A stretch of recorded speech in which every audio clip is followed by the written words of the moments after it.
It is well known that horror films never rely on gore and screams to scare people. What truly sends shivers down one's spine is knowing that danger is right in front of them, with no escape or way to avoid it, and not knowing what happens next. Today, this newly released 2016 film, Hush, is exactly like that. The entire film has less than 15 minutes of dialogue. Most of it uses scenes without dialogue. It is said that to create the oppressive feeling of silence speaking louder than words. The crew puts in a lot of effort. All the silence is recreated in post-production. The story takes place in a villa in the suburbs. The female protagonist, Maddie, is a deaf-mute writer. She lives alone year-round in a remote forest cabin. Although she keeps a small cat for companionship, the world around her is always silent. Fortunately, Maddie's deaf-mute disability never hinders her imagination. She possesses exceptional writing talent since childhood. She always imagines various characters and destinies in her mind. With these vivid and unique stories, Maddie successfully gains a large number of loyal readers. Her best friend, Sarah, is one of them. On this day, Sarah, as usual, excitedly brings a book to chat with Maddie. 'Cause the two are so engrossed in their conversation, they completely forget the food in the kitchen until smoke fills the windows. The alarm inside the house immediately triggers. The sound is piercing and sharp. It almost shatters Sarah's eardrums. Seeing this, Maddie has no time to hesitate. She rushes into the house to turn off the alarm. Afterwards, Maddie helplessly explains to her, 'cause she cannot hear any sound. She can only rely on the alarm sound to be loud enough to vibrate for her to detect danger. After hearing this, Sarah does not pay much attention. Then she says goodbye to her and leaves the villa. Maddie, on the other hand, stays at home to continue writing her novel. She also tidies up the messy kitchen. But just as she turns around, she misses Sarah's call. Immediately after, Sarah appears outside the wooden house, covered in blood. It looks like she has suffered a severe attack. Unfortunately, Maddie is focused on tidying the kitchen and does not notice Sarah calling for help outside the door. Then a cold arrow shoots over and pierces Sarah's back. The intense pain makes her let out a blood-curdling scream. But before she can react, a mysterious man wearing a white mask appears behind her. They refer to him as Killer. He does not hesitate at all. He violently pushes Sarah against the door. Then he coldly pulls out a dagger and directly assaults Sarah's abdomen. He stabs her once, twice, 3 times quickly. Sarah quickly perishes from excessive blood loss. However, Maddie, who is inside the house, never notices this bloody and terrifying scene. Next, Killer's gaze fixes intently on Maddie inside the house. He provocatively taps on the window a few times with his hand. After confirming that Maddie truly cannot hear, he then lowers his guard. He drags Sarah's body away. Not long after, Maddie returns to her computer after tidying up the kitchen. She wants to finish the final ending of her unfinished novel. However, after writing for a long time, she cannot find any inspiration. Meanwhile, Killer, who is outside, after dealing with Sarah's body, surprisingly does not choose to leave immediately. Instead, he quietly sneaks into Maddie's home, preparing to kill her as well. Fortunately, at the critical moment, Maddie's Max calls her via video.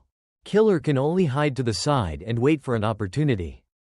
The two sisters continuously communicate using sign language on the screen. Max advises Maddie to go home and live there soon after finishing the ending. After all, she lives alone in a remote wooden cabin year-round, which is simply too unsafe. Although Maddie clearly knows Max worries about her, she does not want to go back now because he is already tired of the city's hustle and bustle. Only this unique tranquility allows her to create peacefully. But the next second, Max suddenly makes a gesture, asking Maddie if there is anyone else at home, as she seems to see something moving in the camera. Ddie subconsciously looks back, does not find any abnormality, and then smiles and explains to M that it is probably the cat at home. After speaking, she quickly hangs up the video and then gets up to prepare to feed the cat. However, after Maddie walks around the house with the cat food, she finds no trace of the cat. She thinks the cat has mischievously run outside again. Maddie has to put the cat food on the ground first, waiting for it to come back to eat. She returns to the sofa to continue creating. Unexpectedly, As soon as she opens her computer, a strange scene follows. Maddie's computer suddenly receives multiple text messages from her own phone. She opens the message bar with a puzzled expression, and the sight before her makes her scalp tingle. There are photos of her looking for the cat in the house just now. And the latest one is Maddie staring the computer at this very moment. It seems someone has been secretly watching her from the shadows. Maddie's hair stands on end from fright. She cautiously observes his surroundings. Soon her gaze falls upon the open wooden door ahead. Maddie clearly remembers closing the door, so she slowly walks towards it. Gathering his courage, she is horrified to discover that Killer is standing just outside. The moment their eyes meet, the air seems to freeze. Maddie's eyes filled with fear and helplessness. He deliberately raises Maddie's phone and walks it in front of her, using this provocative way to scare her. Seeing this, Maddie quickly steps forward and closes the door. Killer moves around outside, trying to find other entrances to break in. Maddie always manages to be one step ahead, closing all the doors and windows one by one. She tries his best to prevent this pervert from breaking into the house and harming her. Despite Maddie's fierce resistance, Killer remains completely unfazed. Instead, he carries a playful composure. He slowly walked around the wooden house. Bow in hand, he prepares to gradually figure out every entrance to the wooden house and familiarizes himself with the layout of the villa. At this moment, in Killer's eyes, Maddie is merely a caged bird that cannot escape his grasp. There is no need to rush this hunt. He has plenty of time to slowly toy with her. Taking advantage of Killer being temporarily unable to enter, Maddie immediately comes to the computer to prepare to call the police. But the result is still one step too late. Killer unexpectedly pulls down the circuit breaker. The house instantly plunges into complete darkness.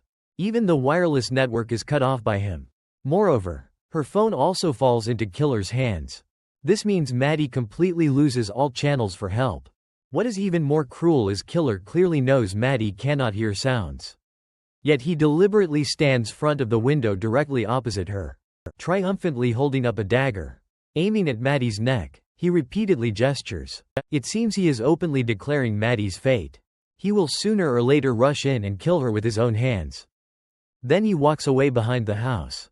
A panicked Maddie unconsciously moves closer to the window. She helplessly watches Killer walk to her car.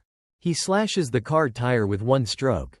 Maddie now truly falls into a situation where no one can help her. A silent, desperate situation. After calming down a little, Maddie has a sudden idea. She first takes out a lipstick from her bag. Then she cautiously comes to the window. Trembling, she writes that she did not see his face and that she will not tell anyone. Next, she turns on her flashlight to signal Killer to come over. She pleads with the other person to spare his life. What she never expects is that after reading the words, Killer immediately removes his mask, revealing his hidden true face. This means he never intends to leave any survivors from the start. After learning Maddie can read lips, Killer tells Maddie there is no turning back from this hunt. After speaking, Killer leisurely walks away, seeing that pleading is useless. Maddie also resolves to fight Killer to the death. So she rushes into the kitchen, grabs a sharp knife and a hammer, then quickly retreats to the room and locks the door. That is not all. She then forcefully pushes a cabinet to firmly block the door. Not only that, Maddie carefully draws all the curtains in the room, temporarily creating a relatively safe area. As a result, no sooner does she finish all of this than a window is knocked on. Seeing this, Maddie suppresses her fear and goes to check. She does not know until she sees it. And when she sees it, she is shocked. The person appearing at the window, knocking, is Sarah. However, her eyes are vacant at this moment. Her face is covered in blood. When Maddie approaches for a closer look, she is instantly terrified. It turns out Sarah is already lifeless. Killer deliberately props up her body from behind, eyeing Sarah's blood-soaked, tragic appearance. Maddie's psychological defenses completely collapse. At the same time, immense grief and fear sweep over her. Maddie dares not stay for a moment and stumbles out of the room. Just as Maddie comes outside the door, crying over Sarah's death, a crucial image suddenly flashes in her mind. In the afternoon, when Sarah leaves, she puts her phone in her back pocket. And now her body is right outside the window. So, if she can distract killer and get the phone, Maddie still has a glimmer of hope to call for help and survive. Therefore, she pulls herself together again, finds the car keys, and immediately presses them. As the car lights outside continuously flash, she successfully lures killer away. DDIE quickly seizes this life or death window of opportunity. Immediately rushes back into the room and goes to the window. Then she leans out more than halfway and begins to bend over, frantically searching for the phone or her best friend's body. However, before she can get the phone, killer makes a sudden return. Seeing this, Maddie immediately retreats into the room, wanting to close the window. But killer reaches out and firmly holds it open, preventing her from closing it. Seeing that the stalemate is not good, she immediately picks up the hammer from the ground and smashes killer's hand hard. Killer immediately recoils in pain. Maddie then gets a chance to close the window. But killer refuses to show weakness. He directly takes out Sarah's phone and wildly taunts Maddie with it. It turns out he had already anticipated Maddie's intention, so he took Sarah's phone in advance. Next, killer takes off Sarah's earring, continuously shaking it in front of Maddie like he is playing with a trophy, which is extremely cruel. Seeing that the rescue plan fails, Maddie has no choice but to come to the living room and wait for an opportunity. She quietly observes killer's movements. After seeing killer turn around, she immediately opens the door, walks outside, and wants to rush into the forest. Unfortunately, the vigilant killer still discovers her. He picks up a crossbow and continuously shoots arrows at Maddie. In order to survive, Maddie has no choice but to run back into the wooden house. But Maddie knows she absolutely cannot sit idly by and wait for death, as no one can predict when kill will rush in. So she directly goes up to the second-floor window and flips over. Then, quietly, when killer is not paying attention, she forcefully throws the flashlight she brought early, planning to use it to attract killer's attention. Sure enough, when killer sees the light, he thinks Maddie runs towards the flashlight, so he quickly chases after her. Maddie uses this gap to prepare to go down. Unexpectedly, as soon as she makes a move, an arrow shoots into her thigh the next second. It turns out killer does not fall for the trick at all. Maddie immediately endures the pain and hides behind the house. Seeing the easily accessible prey on the roof, killer decisively climbs up. However, as soon as he shows his head, Maddie, who is waiting, snatches the crossbow and pushes him down with force. Killer climbs back up again. Maddie has already successfully returned inside through the second floor window, holding the crossbow aimed at him, warning killer not to underestimate her. Although unwilling, killer has no choice but to retreat obediently. Watching him leave, Maddie's anxious heart finally settles down, then goes to the restroom to quickly treat her wound and begins to study the opponent's crossbow, wanting to use his own methods against him. However, no matter how hard she pulls, the arrow still does not load. Meanwhile, killer coldly watches all of this from outside. Just then, a knock sounds at the cabin door, and the person is Sarah's boyfriend, John. Because Sarah tells him earlier to look for Maddie, he still does not return home. Worried about his girlfriend's safety, John personally comes to Maddie's house to find her.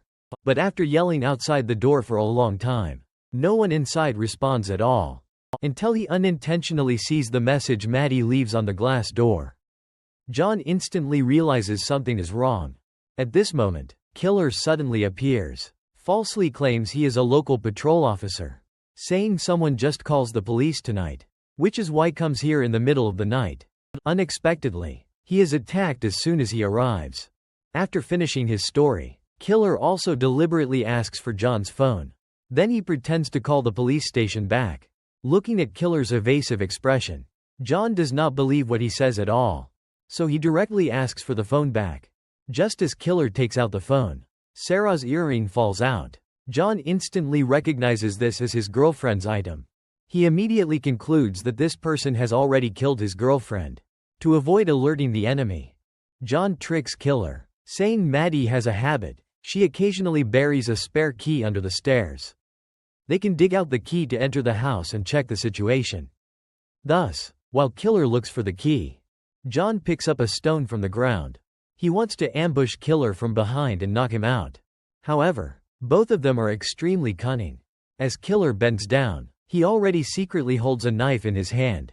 Maddie, who is coming downstairs, happens to see this scene. She frantically bangs on the window, wanting to warn John. However, she ends up doing more harm than good. The moment John turns to look at her, Killer immediately seizes the opportunity and silenced him with knife. Seeing that he is about to die from excessive blood loss, John tries to buy Maddie time to escape. Seeing this, Maddie is about to open the door and go help him. Suddenly, a hallucination appears before her eyes. The two people who were just fighting both disappear. She has no time to think. Maddie quickly runs towards the depths of the jungle. However, as she takes just 2 steps, Killer catches up to her from the side. He picks up a stone and swings it at Maddie's head.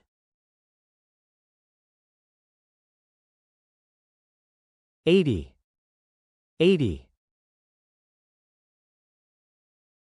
She cannot escape. This hallucination awakens Maddie like a heavy hammer. It makes her realize that she is injured and cannot outrun Killer. Furthermore, if she runs, Sarah and John will have died in vain. Therefore, she cannot leave now. Thoughts of revenge take root in Maddie's mind. She starts to fantasize about how she can kill Killer. Otherwise, even if she manages to escape, she will live with guilt his entire life. Meanwhile, Killer outside, after successfully dealing with John, happens to encounter Maddie's cat.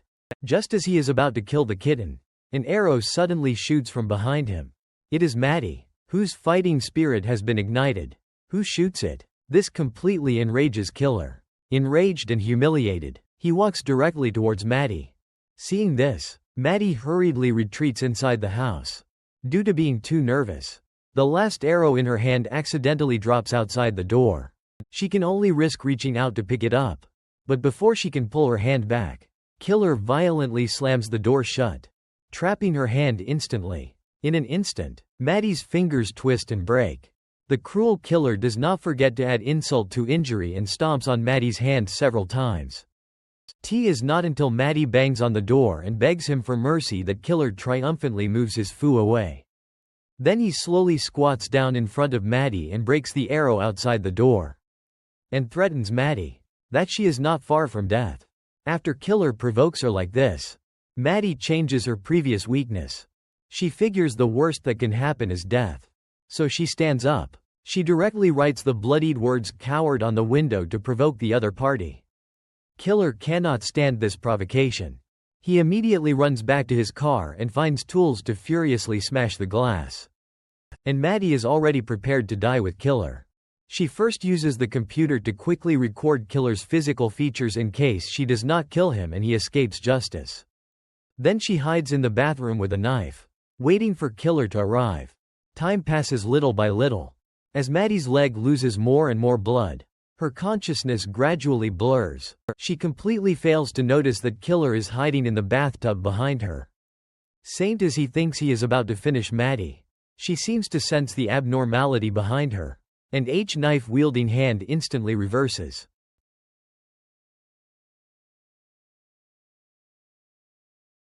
But this time, Lady Luck clearly favors Maddie. She directly stabs Killer's knee. Then she takes the opportunity to run out of the bathroom. When Killer recovers and walks out into the living room, he finds Maddie already fainted in the kitchen due to excessive blood loss. He walks over and starts yelling at Maddie. Little does he know, he falls right into Maddie's trap. She takes out the pre-prepared insecticide and sprays it directly into his eyes. It turns out Maddie was only pretending to faint to make Killer drop his guard. Killer cries out in pain, covering his eyes and screaming. Seeing this, Maddie gives him no chance to react. With a burst of energy, she presses the alarm on the kitchen table. The alarm's power was already mentioned at the beginning. It has no effect on a deaf person like Maddie. However, it causes extreme harm to people with normal hearing. It is a torture that can pierce eardrums and cause a breakdown. Facing wave after wave of torture, an enraged Killer grabs Maddie and brutally beats her. Soon, Maddie is beaten half to death by him. Then he tightly overpowers Maddie's neck, preparing to send her to reunite with her best friend. The prolonged suffocation makes Maddie gasp for air. At this critical moment, Maddie's mind quickly reviews her entire life. Faces of family and friends flash continuously. This also gives her a final surge of strength. She instinctively reaches for the bottle opener next to her and then swiftly stabs killer's neck.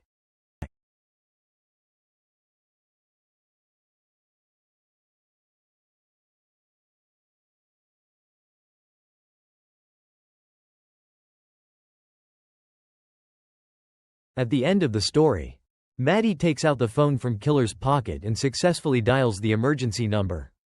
Then she drags her exhausted body out of the cabin. She walks straight to the stairs and sits down. She continuously pets the cat while waiting for rescue. She silently enjoys this victory alone. The film ends here. It is less of a horror film and more like a self-awakening in desperation.